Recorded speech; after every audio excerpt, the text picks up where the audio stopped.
thank you, Akpanalo, and thanks Soundshop, and of course thanks Rockwood.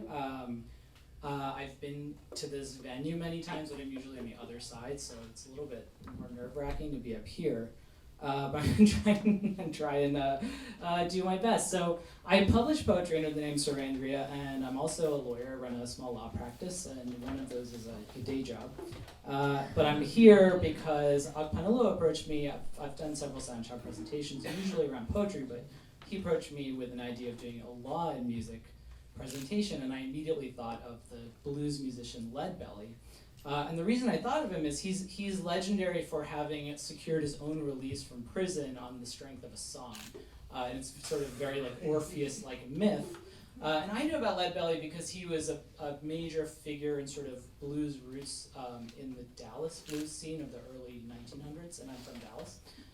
So one of the things that happened when I was preparing this presentation, I thought I had a pretty good handle on him, is the more I dug into sort of historical records and research, recent releases by Smithsonian Folkways of archives, everything kind of turned on itself. I started to get this picture of a man who was half oral legend, half myth. According to some, he was a cowboy. He picked 1,000 pounds of cotton a day when he was a laborer. He was a Lothario. He was a serial attempted homicide criminal. He was a hot-tempered guy, and he was also kind of a Mozartian genius of music. He was legendary for being able to hear a song once and then reproduce it flawlessly from memory. And according to legend, he could sit down and play 500 songs through without repeating a single one straight from memory. So that's Leadbelly, and he's a very interesting character. But I think the historical research I did actually drove me to some more interesting ideas when we look at sort of the social reality of Leadbelly and his music, and so I want to get into that. So I'm going to start with just a clip of Leadbelly, and we'll talk about his life a little bit, and then I think we'll get into a lot of contemporary resonance. So Leadbelly was born Hughie William Ledbetter in Louisiana in 1888, less than 25 years after the Civil War ended slavery decisively in the South. His mother was half Cherokee and half African American. His father was a black man. He was born on a plantation, and he was early on recognized as having musical capabilities. At the age of 14 in 8th grade, he dropped out of school and decided to become a musician. And he played mostly in an area of Shreveport that was, if I can get the exact language, sort of a row of brothels and bars. And they were called Suki Jumps and Juke Joints. That area is now called Ledbetter Heights, after his actual name. And that's where he pioneered a kind of style with a 12-string guitar. That's also where he got exposed to music from across the South. It was Appalachian music going back to even like English and European ballads, and of course African American music that had been brought to Louisiana by former slaves. So he decided to leave his father's farm and go to Texas, and this was in the early 1900s. This is when the beginning of the legend is born. This is the legends of him picking 1,000 pounds of cotton a day and eventually working his way down to Dallas, where he became a regular in the blues scene with an artist named Blind Lemon Jefferson. So in Texas is also when he starts to get into sort of his first prison stints. And he's described this time, this is a Leadbelly quote. He said, when I play, the women would come around to listen and their men would get angry. So in 1915, he goes to prison for possession of a firearm. He's sentenced to hard labor. He's with a chain gang. And he escapes under an alias. And you might recognize this song. This is a Leadbelly song made famous by the Animals, House of the Rising Sun. And he's in Bowie County. He's working under a pseudonym. And he got into a fight in 1918, ended up in jail. And famously, at this point, he was sentenced. This was in 1918. He was sentenced to 30 years, but when he had served his minimum sentence, he sent a song to the governor of Texas at the time, a man who had run on a platform of no pardon, no parole, and he got his parole. And there's debate. This is kind of where myth and facts start to blend together. There's debate about whether that was because of the song or what it was, but that's kind of foreshadowing of several incidents that will occur later in his life. So he started touring again. Now we're in about the eve of the Depression, and he's starting to build a following in the South. And then he's again sentenced on an attempted homicide charge. And he's sent to Louisiana State Penitentiary, which was at that time called Angola Prison, and it was a very hard prison. It was known as the Alcatraz of the South. And that's where really the story kind of takes off, because this is where one of the most sort of improbable things happens, and where you would have thought he would have wasted away, sort of been forgotten. At that time in the U.S., through the 10s, 20s, and 30s, due to the collapse of the Confederacy and the Reconstruction, Jim Crow, and then increased immigration into the country, there were fears about an America that was disappearing, that we were losing our culture, and that the roots culture of America would disappear. And so the Library of Congress actually created a budget for an ethnomusicologist from Columbia to travel the South and record roots music. And his name is John Lomax, and he showed up in 1933 at Alcatraz of the South, at Angola Prison, and he records Lead Belly. And immediately decides that this is the man he needs to help him with this project. Because Lead Belly, being in prison for so long, had actually become sort of a time capsule of music that was really disappearing, because he hadn't really been on the outside. And so this is when Lead Belly famously records the song Goodnight Irene, which is sent to the Louisiana governor, and this time he is released on the backs of the song. And he moves to New York with Lomax, and Lomax they sort of alternate between traveling the South and collecting music and going to lecture tours, like at Harvard and Princeton, and he's suddenly entertaining high society in New York with these songs of this kind of criminal past. And it's interesting because he was trying in New York to generate an audience in Harlem with the nascent sort of Harlem Renaissance and art scene there, but black audiences didn't really like him. He was a little too old-fashioned for them. His music was really early 1900s or even late 1800s, and they were past that. So he found an audience with a new left protest folk scene here in New York, mostly white musicians. And in many ways he played up the act of the criminal redeemed by music because it was true, but also it was very sellable. And it led to some really kind of questionable and bizarre media reporting. Life magazine called him at one point a good minstrel, and they said the criminal finally sings, and things like that. But it was here that he started to actually get some traction, until 1939, when he again is involved in stabbing. So he goes to jail again.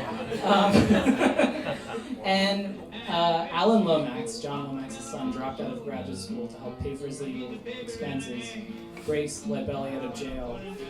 It's the onset of World War II, and we know from Lead Belly's draft card that he lived on 9th Street, 604 East 9th Street.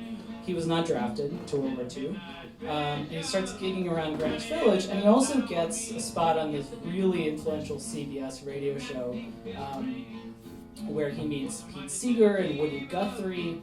And if you probably recognize the song because it's another Lead Belly song that resulted in massive hits. Creedence Clearwater Revival famously covered this song. So now we're in the 40s, and it seems like the tide is turning for Lead Belly. He's got a solid following, and he cut his first album in 1948. With the end of World War II and the Marshall Plan, there's increasing European interest in Lead Belly. So he's in Paris now, 1949. He's on tour in Paris, and he's diagnosed with Lou Gehrig's disease. Comes back to New York, and dies here in Manhattan that year, and is buried in Louisiana.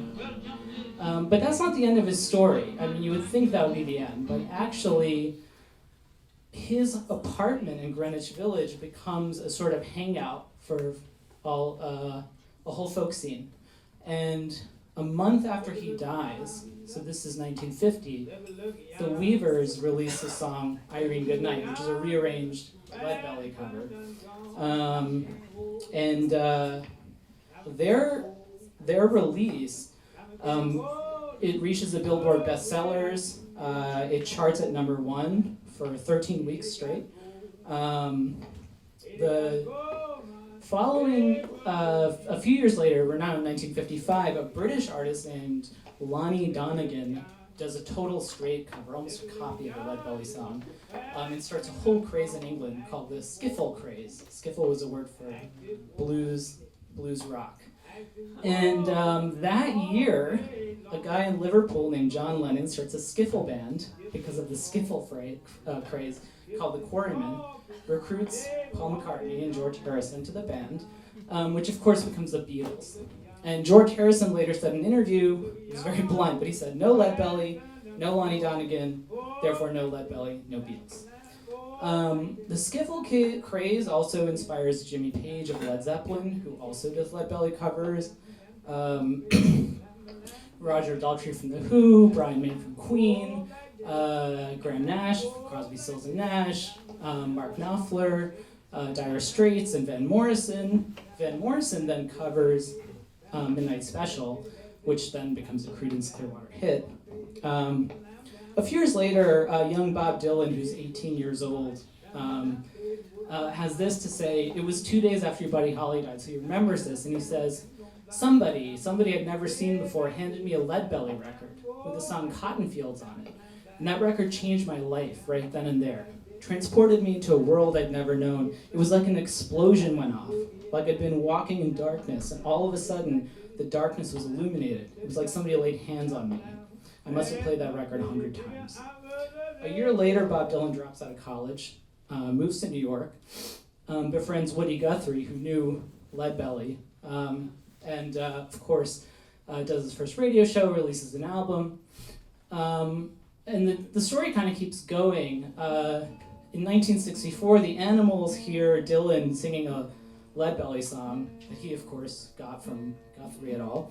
And they rearrange it, and it's House of the Rising Sun, which becomes their sort of major kind of trademark hit. Reaches the top of the U.S. pop singles in '64 and charts in the U.S. 2 months later. Creedence Clearwater releases an album a few years later with 2 Leadbelly covers. It's certified gold and then platinum. That's Midnight Special and Cotton Fields. Fogerty later says in an interview that Leadbelly was a major influence. An obscure band called Ram Jam covers Black Betty, which we were just hearing. That becomes a chart topper. And it just like keeps going. Leadbelly's legacy keeps generating more and more musical genres and musical hits. So if we take a step back from all this and kind of want like maybe take a more contextual, nuanced perspective, there's a lot of questions here. I mean, to me, this is an insane story of not just bizarre chances, but second chances, and a man who really could have rotted in prison. And not only did he survive, he became a major singer. He died poor, and he was yet arguably one of the most influential musicians of the last 100 years. But the story also raises a lot of problematic or tough questions about appropriation. I mean, obviously, there's a way to fit this in a fairly schematic view of appropriation where his music was stolen. But Leadbelly himself was not operating in an environment where there was really stable concept of authorship. I mean, he was part of a community where he was constantly memorizing and remixing music, whether it came from Elizabethan England or Appalachia or the blues in the South. So 5 years ago, Smithsonian Folkways released an entire archive of their Leadbelly recordings. And the fascinating thing that archive demonstrated is that Leadbelly was actually interested in a lot of music, specifically European music, quote-unquote white music, children's music, things that didn't really fit his marketed character as a hard man with a hard past. And what we learn from that archive is that primarily what drove Leadbelly's choices as an artist were a kind of entertainment world where black artists were expected to sing or do a certain thing and white artists to do another thing. So it's not that Leadbelly couldn't, it's just that audiences didn't want to hear that. So with Leadbelly, we kind of have this living archive of music going back to the end of the 1800s. We also have this culture where authorship is not really a stable concept, and we have Leadbelly in that song, Irene Goodnight. He rewrote that song based on an old European ballad into a waltz tune and rewrote the verses. So now it's not even clear who's writing what.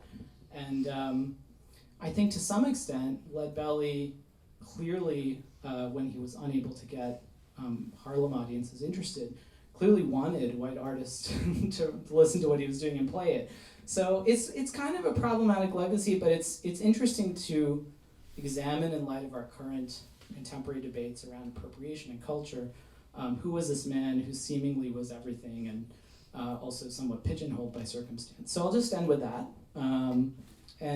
Last thing, sorry, I wanted to mention Nirvana's Grammy-winning Unplugged in New York album. Kurt Cobain says that Leadbelly was one of his greatest influences, and his performance of Where Did You Sleep Last Night is actually an example of what I was talking about, because Leadbelly had sort of two versions of that song. One that he sang for black audiences that was more about lynching in the Jim Crow South, and one that he sang for white audiences that was more about heartbreak. And so I'll just end with that.